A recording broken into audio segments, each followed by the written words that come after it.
We're speaking with Mike Madden. He's Vice Commander of the Naval Supply Systems Command, and it's good to have you on. Good to be here, Tom. All right, so do you see this job, it's a big job, there's 22,500 people. Is it primarily an acquisition activity or a logistics activity?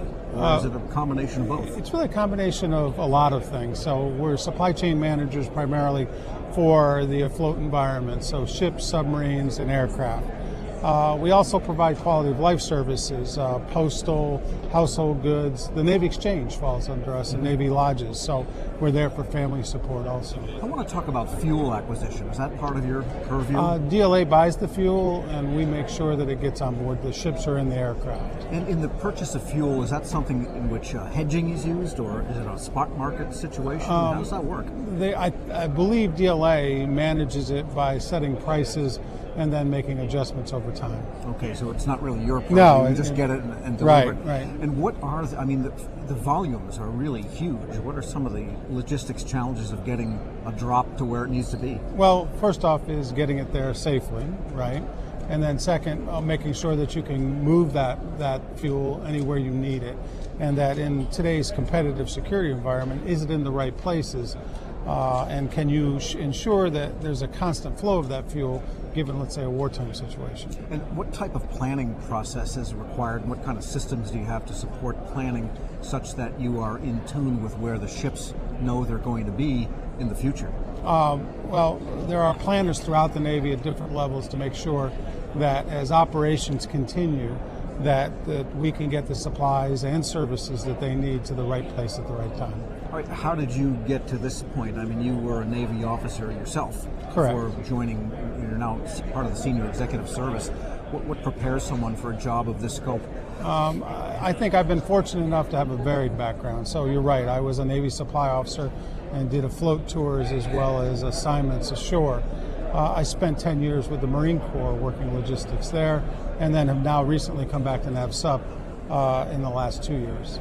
How has logistics changed in the last 10 years with the ability, thanks to computerized systems, to more finely tune inventories and deliveries and so forth? And do you find that you can carry less in terms of inventory maybe than years ago, or how's it changed? I think there's a couple of things. One, primarily inventory was organic. Logistics was organic when I first started, and so we had a well-defined supply system, and from end to end we had pretty good accountability. Over the years, I think as innovations happened, contractor logistics support, performance-based logistics, while we've opened up logistics, it's made it more complex in the end. And so I think we're in a much more dynamic environment as far as trying to manage all the different supply chains. And what about sourcing? I mean, does this happen worldwide? Do you use local suppliers, and do you use it for logistics and supply? Or? Well, we source globally.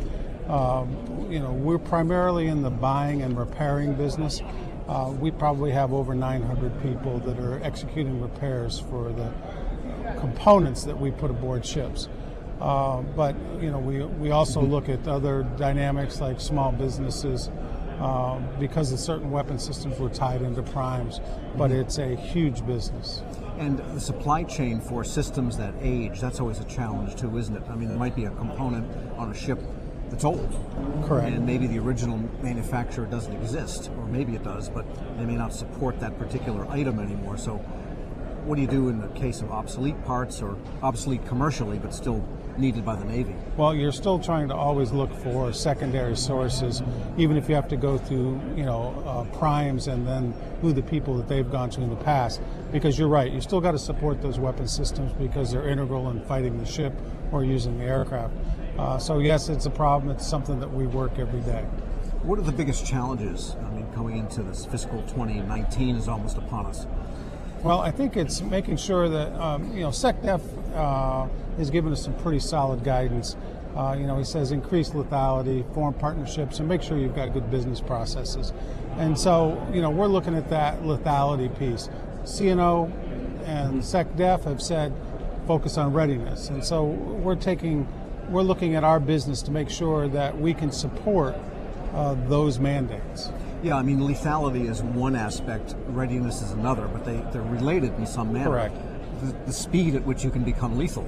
Correct. I think you've got to have solid readiness before you can create the kind of lethality that can be sustained over the long haul. What about the human capital problems or issues, challenges that you have in this very highly specialized branch of the military? Well, I think a couple of things. One, hiring timelines are always, no matter where you're at, are always a huge issue. But it's also making sure that people understand the kind of work that you do. Anytime that we get young people in, I think they're really kind of amazed at kind of the broad scope of work that we do, the impact that we have. If you kind of think about, what you do today is protecting a sailor's life, you can't ask for a more important mission than that. Now, pretty soon it's going to be Memorial Day weekend, and you'll be at a cookout, and people ask you, what do you do? What do you say?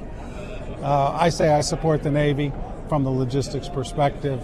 I support the sailors at sea.